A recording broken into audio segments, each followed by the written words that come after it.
Well, good evening, everyone, and welcome to the Brian Crombie Radio Hour Saga 960. So the Green Party this past weekend elected a new leader, Anime, I'm sorry for that, Anime Paul.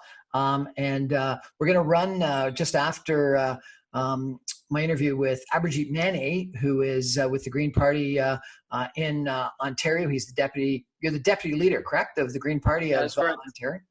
Excellent. Former candidate for the Green Party in Mississauga, and someone who was involved in the leadership campaign. He's going to set the scene, tell us a little bit of what happened during the campaign and during the leadership vote about Enemy, Paul, and then we're going to run our interview with Enemy in just a minute. So, Abhijeet, welcome to the show. How are you? Fantastic, Brian. Thanks for having me. And it was a great leadership race. It lasted quite a bit, actually. Started all the way last year, remember, when things were normal and there was no pandemic around.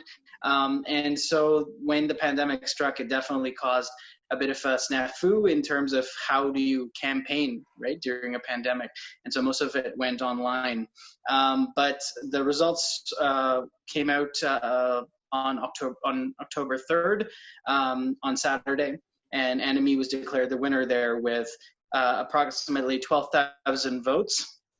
About 22,000 people, so that's about 70% of the party, voted in the election, which is a pretty decent turnout. And so Enemy was elected, and her closest runner-up was Dimitri Lascaris, amongst a field of 8 pretty awesome candidates, all of them. Yeah, no, I was quite impressed. I had the opportunity to interview 4 of them over the course of the summer, and I thought an impressive group. But she won on the 8th ballot. Is that correct? That is correct. That is correct. Yeah. So it did go quite a bit into, they did the ballots all together and announced them all at once. But it did go to the 8th ballot. So Dimitri and Enemy were pretty tied up until I think about the 6th one, after which Enemy started to take the lead. And then in the 8th ballot, she finally won. And was she in first place on the first ballot? That is correct. Yeah, she was on first place for 6 ballots. In the middle, I think the 4th and the 5th ballot is when Dimitri was in the lead, as I think Miriam Haddad, who's also a fellow eco-socialist like Dimitri, when she was eliminated, I think most of her votes went to Dimitri in the ranked ballot. And so Dimitri got a head start there. He was in the lead, but afterwards, Enemy again gained the lead. Fascinating process. It'd be interesting to watch it unfold. But they actually did run through the results for each one of the ballots. That's fantastic. Yeah, so it was a bit of a nail biter because we were all there waiting for the results to come out, and Joanne, who was the interim leader of the GPC, Joanne Roberts, she was announcing the ballots. And she was doing it ballot by ballot, and so it was just a bit of a nail biter. When she finally announced, it was a great decision. I think by the Green Party of Canada members, because here is Canada's first Black Jewish woman leader, first Black leader if a major federal party, first Jewish leader of a major federal party. And, she is incredibly eloquent. She is highly qualified, and I think will be, someone to watch for sure in the coming years. I understand her acceptance speech was quite impressive. That is correct. Yeah, she mentioned, the historic nature of that moment. Given that, a lot of people don't see themselves represented well enough in politics, especially in their leadership positions. And to see someone who is an immigrant, who came with their parents to Canada, and someone like me who also is an immigrant, I look to her as an inspiration because, her story is very similar to mine. And I obviously, I think she's way more qualified than I am, and I'm so much more younger, and I have so much more to learn. But I just feel very inspired by her story of someone coming to Canada and then rising to the occasion, and become and trying to make politics a more inclusive place for everyone.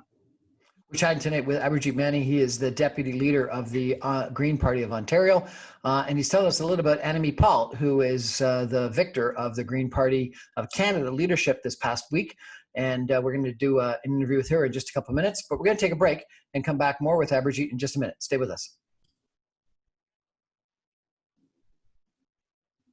Welcome back to the Brian Crombie Radio Hour, Saga 960. We're chatting tonight with Abhijeet Manay, who is the deputy leader of the Green Party of Ontario, and someone who's been involved in Green Party politics, both in Ontario as well as Canada, as well as Mississauga. And he tells me that he's also going to go out and maybe get involved in the election in BC. So he knows what he talks about when he talks about electioneering.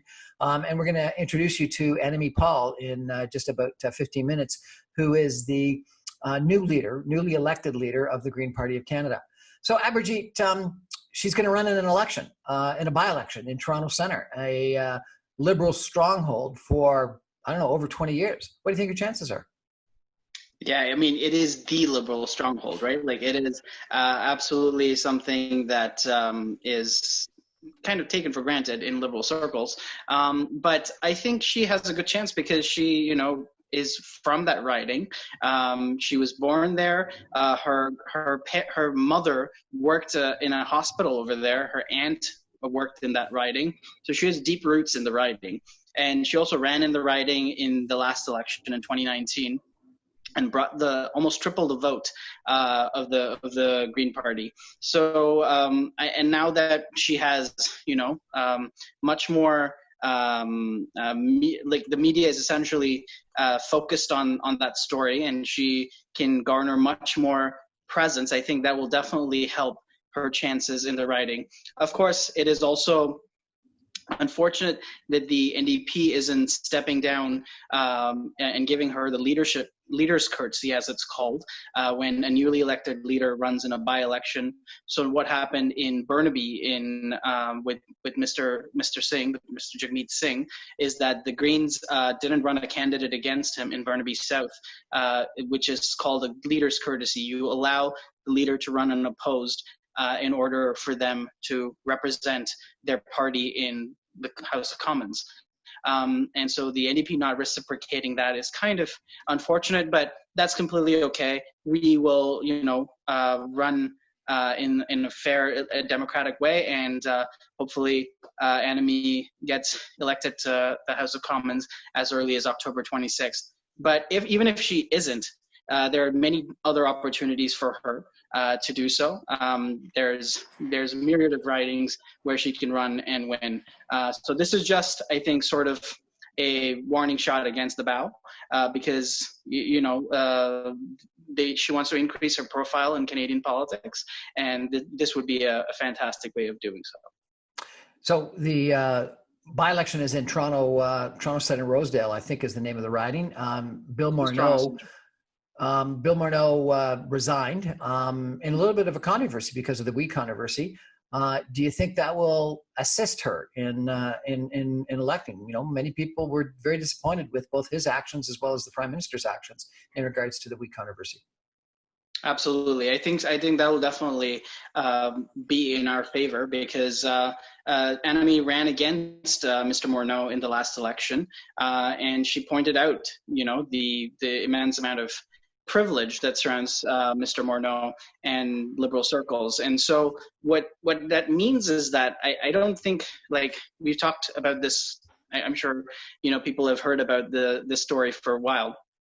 And I don't think necessarily people are worried about the ethics violations of Mr. Morneau, but just because of the privilege that he is surrounded by, the out of connectedness that he was with the day-to-day Canadian, I think was the bigger picture here.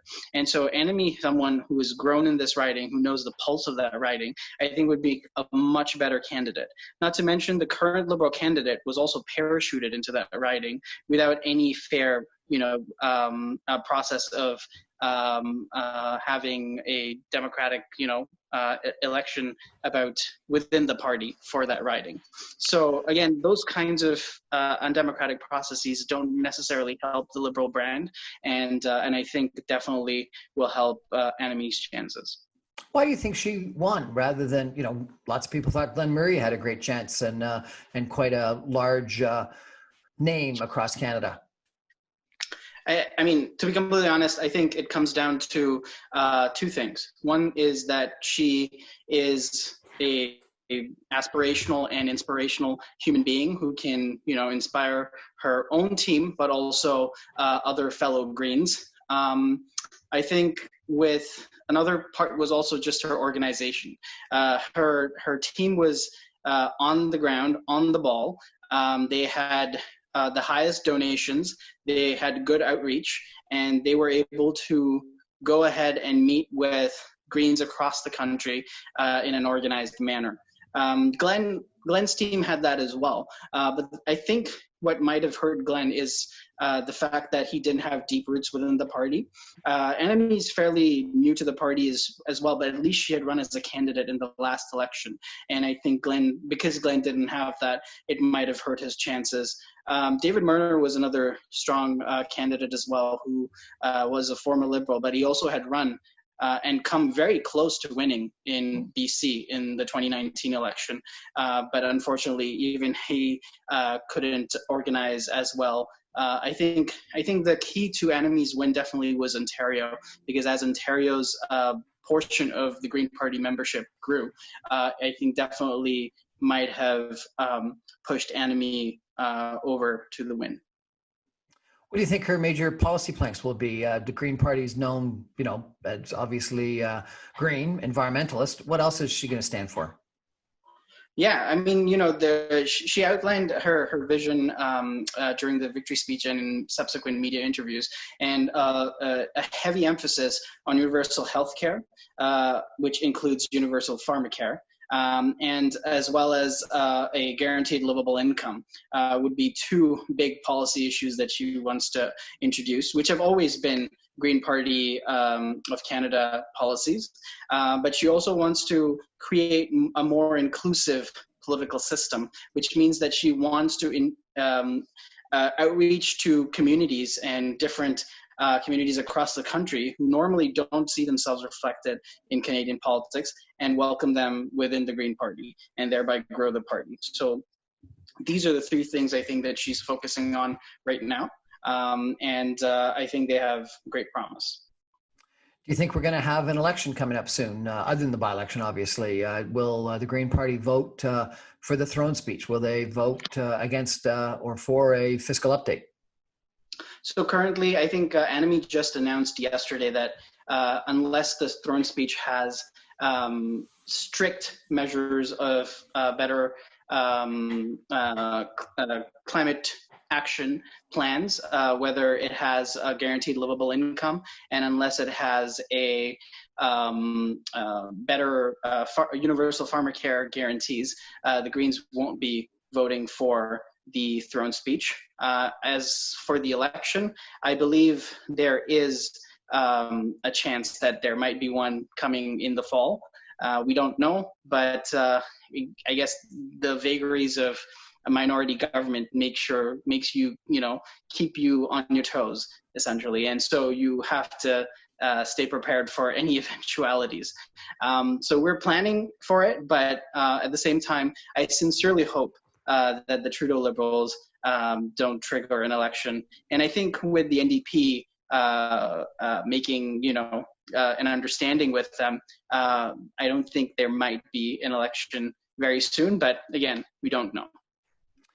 An election leadership convention that goes to the 8th ballot suggests that there was a fair amount of disunity, that a lot of people chose a whole bunch of different people, and it took a long time for them to coalesce around one person to get over the 50% threshold.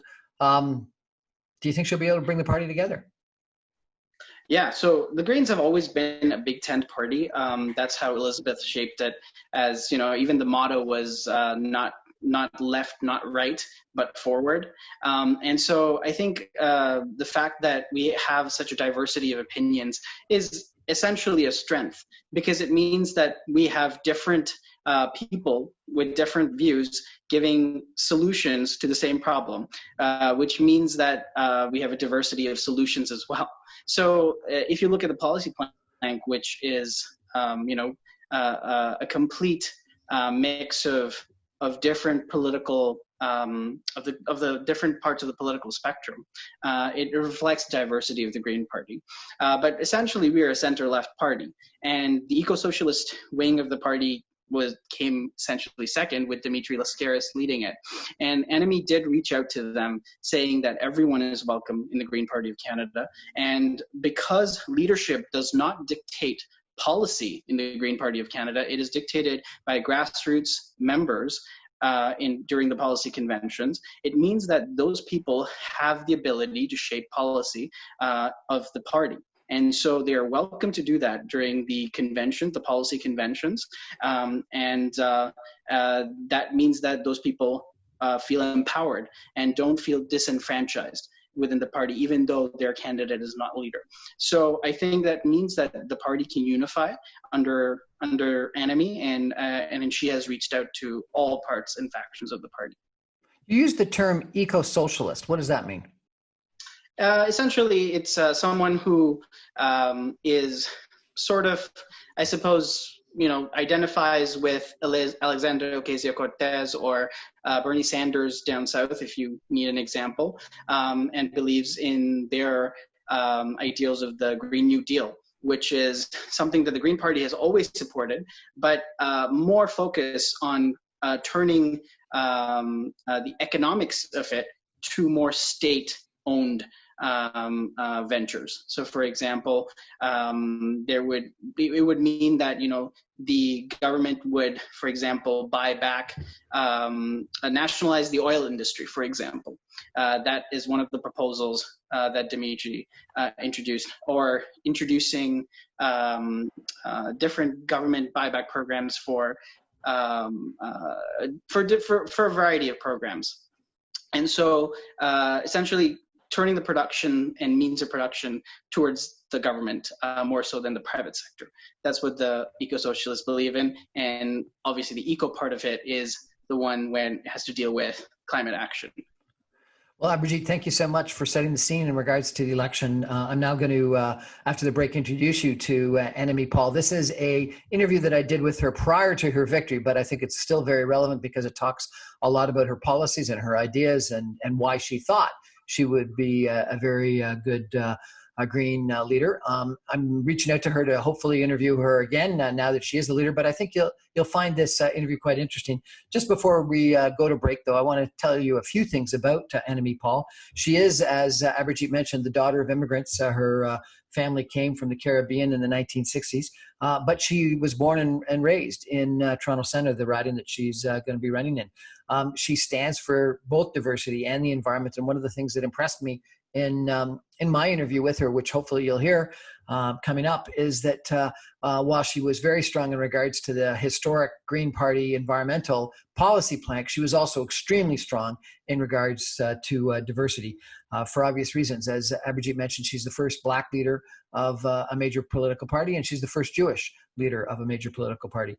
She's been married for 24 years to another lawyer. She's got 2 kids. She speaks 4 languages, and she thinks that the next election is a turning point for our generation, from an environmental standpoint and from a diversity standpoint and from an inclusive society standpoint. And I like the inclusive society standpoint. So after the break, I'm going to introduce you to NME Paul, the new leader of the Green Party, Abhijeet Manay, deputy leader of the Green Party of Ontario. Thank you so much. Thank you so much, Brian. Stay with us, NME Paul, after the break.